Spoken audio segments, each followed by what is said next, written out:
So hello, my name is Ainhoa. Karina has asked me to share an experience that I had a few months ago. So, well, the story basically is that I did my quantum touch workshop like 5 months ago. And while we were doing it, my husband was in South America. He was having some strong pains in his neck. So me and a friend that I met in this workshop decided that when we were doing the distance healing exercise, we were both going to send energy to him. And it did actually work. Then I phoned him and I told him what we did. And he told me he was quite surprised because when he was in the shower, he was feeling that his neck was much better. So we finished the workshop. This was a Monday. He came back from South America on the Wednesday. And on Saturday, we were at home and he started having a very strong pain in his back. So he was wanting me to do some compressions to him, but I wasn't feeling well about it. I wasn't feeling confident. So I told him, look, I'll do what I know. And that was quantum touch. So I did like a half an hour, 40-minute session for him. And I asked him if he was feeling better, and he said, yes, actually I am. It feels softer. And before, he was wanting to go to a forest to have a walk.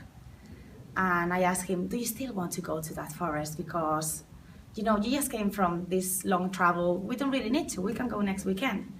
And he was really wanting to go. He told me, yes, I really want to go. I've got the feeling that the place is going to be beautiful today. The autumn is starting. I really want to go. So I got changed. We got into the car. That was like more or less a half an hour driving. And when we arrived to the forest, after 10 minutes or so, he collapsed on the floor. And he was having a heart attack. I was in shock. There was a cardiologist and an anesthesiologist working 10 meters apart from us, who they came quickly. They started the CPR, and he was there for 50 minutes or an hour. I came into a kind of trance. I don't know, and I cannot explain how I was able to do this, but while they were doing the CPR, my mind was completely in blank. I was holding his feet. A few minutes later, when the ambulance came, they were putting me out of him for, how do you call it, when they do the electric shocks? And then they were letting me go back to him. And I was literally throwing all the energy that I was having to him.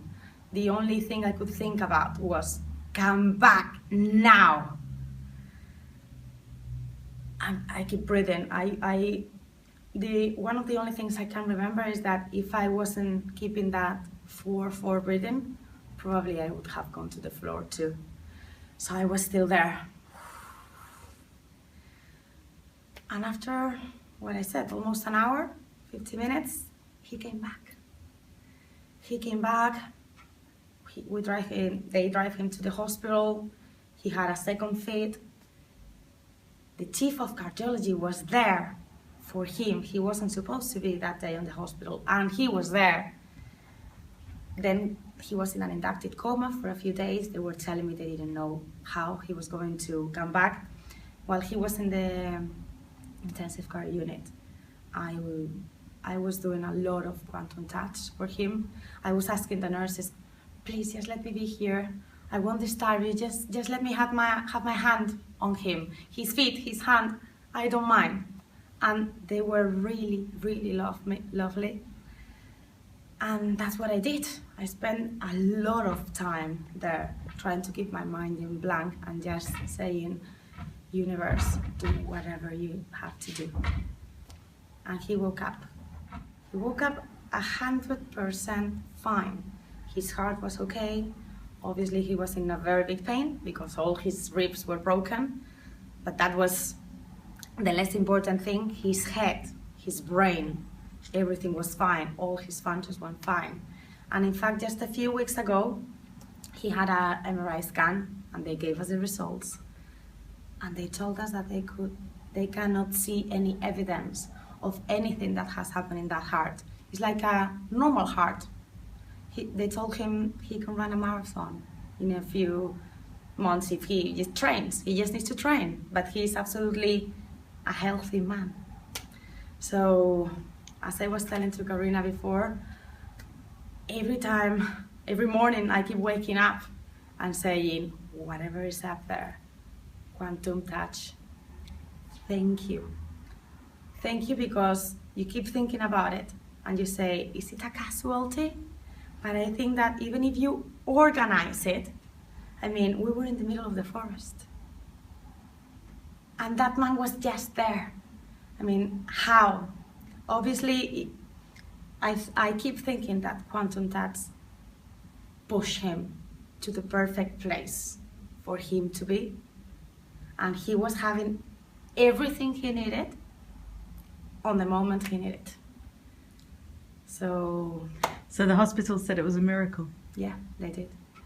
They were calling him the lucky boy in the hospital. Yeah. So how long was he dead for? Probably an hour. An hour? An hour, more or less. Yeah, or maybe a bit more. And then he was in a coma for 5 days. And that hour you were doing quantum touch the whole time? The whole time. The whole time. Since I don't understand how I was able to do this. But I don't think I did it. My body did it. I was there, boom. And the last weekend, I was practicing for a long time quantum touch here in the workshop. So I think for my mind, it was very easy just to get into it. So you had done level 1 once, only a few days before, and that was your only knowledge and experience. That's it. I've done Reiki before. I was only Reiki 1 at that point. But as much as I love Reiki, I have to say, I wasn't in the condition to be even able to draw any symbol. I was just throwing energy. And that's what I think quantum touch is. So it was amazing. Thank you so much. Thank you, Karina, for creating this space and for making me able to do that, because somehow I feel responsible for what happened. Even if it wasn't, I didn't do anything, but I just put everything in the perfect place. Or that's what I want to think.